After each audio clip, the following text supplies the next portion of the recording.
everyone. Welcome to Life Stories Worldwide. My name is Alan Jones.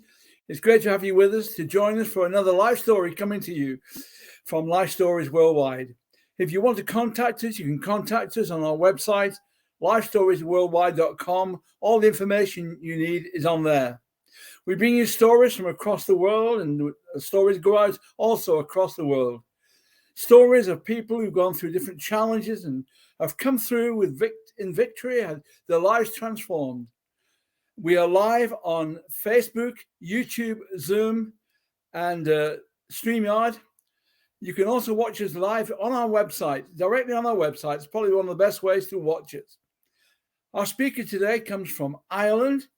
His name is Paddy Grant, Patrick, or known as Paddy Grant. And Paddy came from a broken background and had a real rough time in his early life. And then he found himself in a small town in Ireland, not realizing that the journey was going to be very painful. But he ended up to be the pastor of a church in that town. And it's great to have Paddy with us, and George is going to interview him tonight. So I welcome you, Paddy and George. Thank you. Thank you so much, Alan.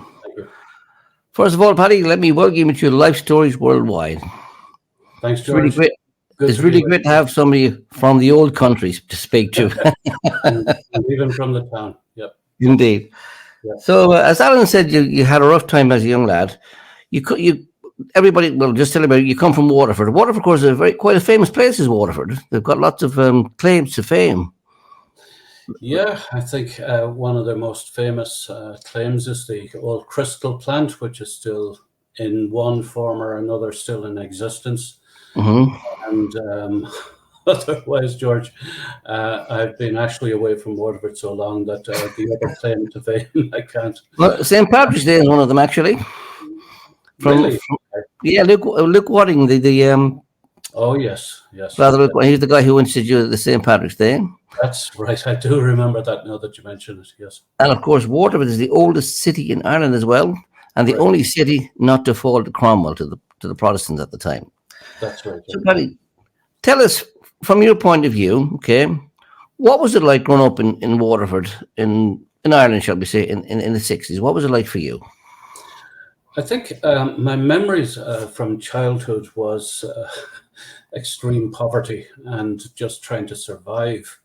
I often compare my family with almost, if there was a lower definition of working class, we seemed to be there. It was just literally surviving day to day. But at the same time, it was, we enjoyed life as children as much as we could, even under difficult circumstances. But I think everything was really make the most of what you can, while you were also learning tricks of the trade, as in trade of stealing and committing small petty crime or whatever to just try and improve, your circumstances, if anything else. And what was your schooling like? How did you get on in school? School-wise, at the time, I just did primary school, George. I left school at 13 and a half years old. But even at that, I sometimes think, was it more likely 12 and a half years old? Because from time to time, I took a lot of time out of school to just do work and bring some income into the families, which I actually didn't mind because I hated school anyway. But looking back on it, education-wise, primary with a lot of time out as well. And how did you get on with your siblings and your mum and dad? What was the relationship like? Siblings-wise, we were typical siblings, usually killed each other if we got the chance, and just did what we did. With my parents, it was difficult because alcohol was quite a dominant factor in home family life, and of course into it came domestic violence, and I was caught up in the middle of two siblings. One was my older sister, who was my dad's little girl, And of course, behind me came my brother Gunther, as you know him, George. I know him, yeah. Gunther was my mother's little boy for more reasons than just being her son, but he was her son through adultery, for the sake of better words. But of course, whenever the complications through alcohol took place, I was usually caught in the middle, in that, I had a tendency instinctively at times to to try and see what I could do to break up the stuff that was going on. Mm-hmm. And naturally, I came out the worst of it, because somebody in their early years is not really capable of taking on or dealing with an adult. But I considered myself brave enough at the time. And how did that make you feel in yourself? I mean, were you confident? Were you shy? Were you afraid of things? I did what most people would have done, George, in that you put on the outer image that you're totally composed. You became self-dependent, and I suppose I quickly learned to fight my corner and stand up for myself, so to speak, because I had to. But inside me, it took me many, many years to realize that I was completely broken. I really did believe that no other family lived the way our family lived. I really couldn't see it beyond the boundaries of my own home. But as a result, I found it difficult to talk about my family. And I think low education as well gave me low self-esteem, and the put-down culture of Ireland at the time didn't exactly help. And during those days, I wasn't quick to think, and I didn't always catch on to things quite as quickly as many other people. So as a result, the tendency to just stay back and just be quite scared inside of anything that moved, or even anything new, because I always felt that anytime I ever did try to venture outside of my own box, I just felt smaller after the responses I got. So it took me quite some years to deal with that side of my past history.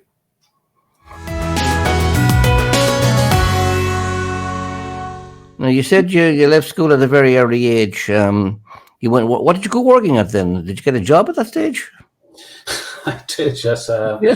I got a job in a little chipper that was on.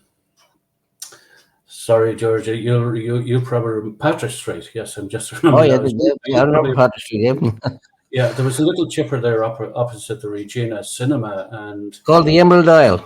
That's the one. And a guy named John Dunn owned it, and that was my first job for £5 a week, serving fish and chips, and it was money in my pocket and money at home, and that was where my working career actually began. And where did that take you then from there? I think it took me from there to a bar called John Cain's, which was just in Barrack Street. And from there, I got fired for justifiable reasons, because I did what I had learned well to do, how to help myself. But without going into that, there was a period of time through a few different jobs between working on John Hearn's Builders, if you remember them, George. I do. And after that, the common theme in me was that something needed to change here. Somewhere I needed to develop a career. And that's where I eventually applied to ANCO, as it used to be back then, got a training course, and during that training course, they submitted to us anybody who wanted to apply for a job, which happened to be in Carlow. And I thought the idea, if I could get a job in Carlow, was terrific, because it got me out of town, away from home circumstances. And I really felt that maybe it was an opportunity to just open a fresh chapter in my life and just restart it, where it's both unknown and a lot of other stupid thinking as well. So did you have any dreams or ambitions of anything you wanted to be, like, for instance, in a career, or anything in particular that you would like to have done? I think I did, yes, but in particular, the one ambition that I was never going to reach because of my lack of education and many other things is I actually did, and some people laugh at me, this probably still do, is I really wanted to be a fighter pilot in the Air Force. Okay. And of course, when I Did the Irish have planes at that stage? I was just about to say not the Irish one, the RAF. And I actually applied, but they never answered me. So do you think your whole life then would have been different if they'd answered your letter or your application? It probably would, without a doubt. In fact, probably is not even the right word. I often reflect on my past life, and when I reflect on it, I think if I actually had everything that I ever wanted, I wouldn't be where I am today. Mm-hmm. It's just a conclusion. I'm in this spot that I am today, and in this position I am today, with all that goes hand in hand with it. I'm here literally by the sovereignty of God, and I'm so thankful for that. Now, speaking of God, what was it like growing up in a family in Ireland? I mean, was that your first introduction to God, or was it just religion for you? For me, it was an introduction to God, yes, but even in my very, very early teens, in fact, I don't even think I was a teenager, because of the world that was happening around me, within my family, how I was seeing people living, how I was even seeing, if you like, religion presented through the church, the Catholic Church, and so on. It just didn't make sense to me. It just seems that the God that I was learning about was just one cruel, vicious, guy who took revenge on you every time you sinned, as we were told. But I think as well, it made no sense to me when I saw what was happening in my home context and other contexts like it, that here we were in the realm of everyone calling themselves Christians, but living in desperation, behaving in desperation, but such conditions and everything like that. For me, even I think as far back as maybe 12 years old, it just didn't. Not only did it not make sense, I just couldn't accept it. It had to be, the whole God thing had to be one big joke and one big fiction. And that was my reasoning even around that age. But now that you're a pastor of a church and teaching about Jesus and preaching Jesus, what was your first introduction then to the real Jesus?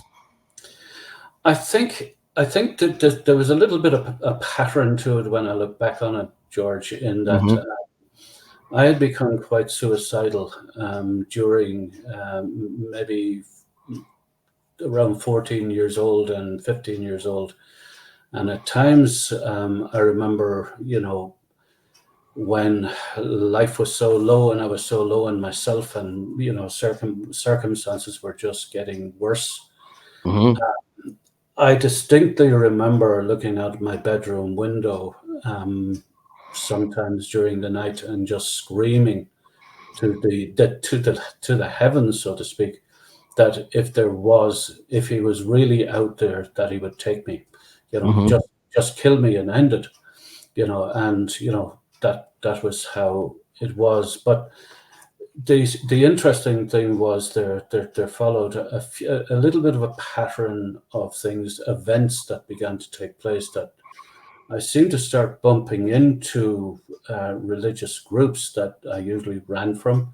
Because I just didn't even want to discuss something that was just nonsense. It was a waste of my time and energy. But I think, what I had no idea of was that there was stuff leading up to a particular event that was just, my memories was that I was in town one night and I was given a little leaflet, and the title of the leaflet was called Risen People. And I had no idea what that meant, but I was with a friend whose immediate response was he'd heard these people and let's go to hear them. But during that time, I was really persistently saying, who are they? What's this about? And it was, I'll tell you when we get there. But that night we didn't see them, they were gone. But a few nights later, maybe a few weeks later, whatever it was, it was a February night, 1973. And wherever we were, I do not know. And we decided we needed to go home for one reason alone, and that was because it started to snow quite heavily. But when we were walking up, I cannot remember the name of the street, but it's where this it's down at the bottom of Patrick Street, actually.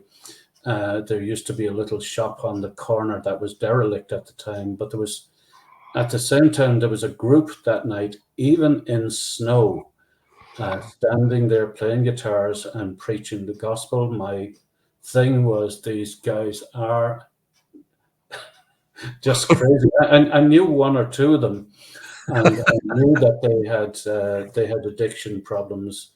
I just concluded that they had one addiction, they had one dose too many on the occasion. But it was the friend I was with wanted to stay. I told him he could, and I just was going home. I was not going to listen to those guys. We spent about 10, 15 minutes on the opposite corner of the road, and he argued and I argued that I was not going to stay. He pleaded with me until eventually I just said, okay. When I stood there listening, I just couldn't let go of what I was hearing. There was one guy, and he was sharing how Jesus Christ could change your life and renew everything within you, while at the same time, while I was hearing him, that was okay. His words were coming through to me, but there was one guy who was just standing there. And it was just one of those people, when I was looking at him, everything in me was saying there's something about that guy, and I wanted it. Even though he wasn't speaking, I just wanted it. I was told that accepting Jesus into my life, I would end up with a new life. I, of course, misunderstood that. I went home and did it, woke up the following morning, and it was Still the same me. So I figured, typical, another more nonsense.